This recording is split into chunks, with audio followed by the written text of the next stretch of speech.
काम कम हो लेकिन डिलीवरी ज़्यादा हो। अब उसी डिलीवरी पर मैं अगर आऊँ तो दिल्ली में एक बेनिफिशियरी क्लास के चलते एक हिस्टोरिक विन 2015 में and itself again historic win in 2020।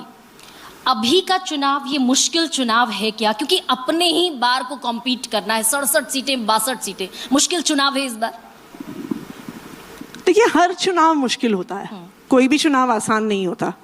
आप 2015 अगर आप ही अपने चैनल के आर्काइव्स उठा के देखिएगा और आप 2015 के आम आदमी पार्टी के नेताओं के इंटरव्यू देखिए, आप अपना 2020 के जो हम आम आदमी पार्टी के नेताओं के इंटरव्यू उठा के देखिए, तब भी आप यही सवाल पूछ रही होंगी कि ये चुनाव बहुत मुश्किल है। फाइनली चुनाव आसान या मुश्किल है कि नहीं है, ये इस बात पे मैं मानती हूँ डिपेंड करता है कि जहाँ से आप चुनाव लड़ रहे हैं। इनके यहाँ पे दिल्ली के लोग क्या आम आदमी पार्टी के अरविंद केजरीवाल जी के काम से खुश हैं या नहीं है? चुनाव आसान है या मुश्किल है, ये सिर्फ इस चीज पर डिपेंड करता है। और अगर लोग सरकार के काम से खुश हैं तो वो उनको वोट देंगे, अगर खुश नहीं है तो किसी और को वोट देंगे। आपने अरविंद केजरीवाल का जिक्र किया और मेरा अगला सवाल उन्हीं पर था कि 2020 का जब इलेक्शन कैंपेन कर रहे थे अरविंद केजरीवाल, तो उन्होंने कई जगहों पर एक बयान दिया था कि अगर 2025 तक मैं यमुना साफ नहीं कर पाया तो अगले चुनाव में मुझे वोट मत देना। इन 2025 is in front of us.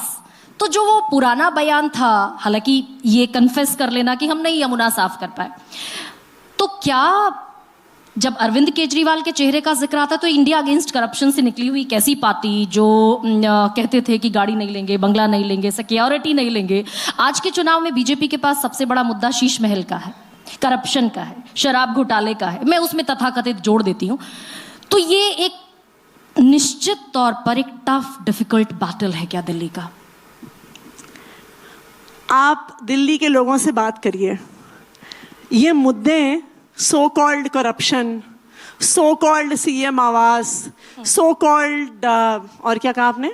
Sheesh Mahal कहा, बंगला नहीं लूंगा, गाड़ी नहीं लूंगा, पोल्यूटेड यमुना के बारे में मैंने बात की। पोल्यूटेड यमुना के बारे में अलग से बात करेंगे, लेकिन जो है बाकी मुद्दे आपने उठाए, ये दिल्ली के लोगों के मुद्दे नहीं है, ये नोएडा के स्टूडियोज के मुद्दे हैं, भारतीय जनता पार्टी के प्रेस कॉन्फ्रेंसेस के मुद्दे हैं।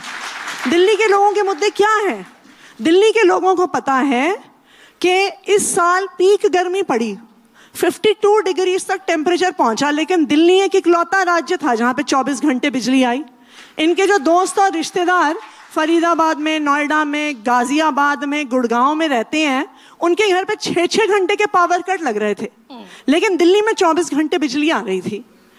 ये है लोगों का मुद्दा। नहीं, लेकिन एक परसेप्शन मैं बताती हूँ कि पब्लिक क्योंकि आप तो परसेप्शन पे चुनाव लड़ते रहे हैं, तो इसीलिए मैं कह रही हूँ कि पब्लिक के मुद्दे क्या हैं और प्रेस कॉन्फ्रेंसेस और टीवी स्टूडियोज के मुद्दे क्या हैं, उसमें अंतर है।